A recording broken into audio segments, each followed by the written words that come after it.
Thank you very much for coming. As you know, this government has had $500 billion of inflationist deficits over the last 2 years, driving the inflation rate up to a two-decade high, meaning higher costs for Canadian families. People cannot afford to gas their car, heat their homes, feed their families, or buy a house for their young people. This is the result of too many dollars chasing too few goods. What do you know? When you spend more, it costs more. Now the government wants to throw out another $7 billion of inflation without any scrutiny. With Bill C-2, the government is proposing new expenditures without enough accountability. We already saw with pandemic spending that the Liberals gave money to organized criminals, they gave CERB checks to prisoners, and ordered public servants to pay out benefits even in cases of suspected fraud. Meanwhile, with the economy open and 500,000 jobs unfilled for over a year, the government kept paying people not to work.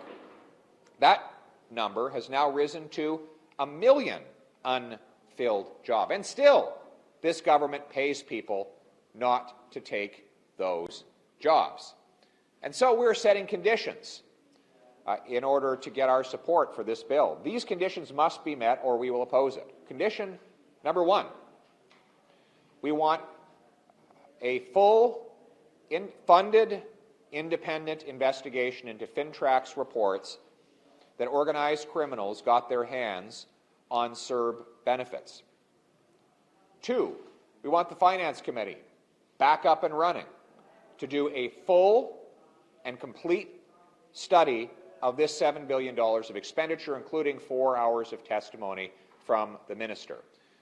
From those to whom much is given, much is asked. If this minister wants another $7 billion, she will have to answer questions about where the money is going. 3, we will insist on amendments to the bill to prevent any more payment of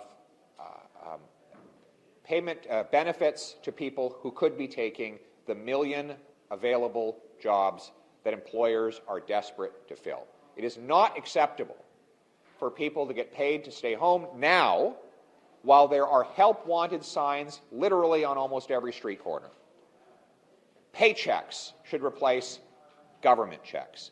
We are not in spring of 2020 when people were locked down and prevented from working. Now there are more jobs than there are people, and we want workers to fill those jobs. Finally, we want amendments to this bill to ensure that no more organized criminals, fraudsters, and prisoners get benefits from the government. Of course, Conservatives from the very beginning supported giving assistance to businesses and workers who were locked down by their governments. We even believe in compensation for the tourism sector, which continues to face ongoing restrictions on visiting from abroad, restrictions that may intensify. But we want accountability in how the dollars are spent. So we have set forward 4 reasonable conditions to get ongoing Conservative support. We invite the government to meet those conditions in order to do so. Thank you.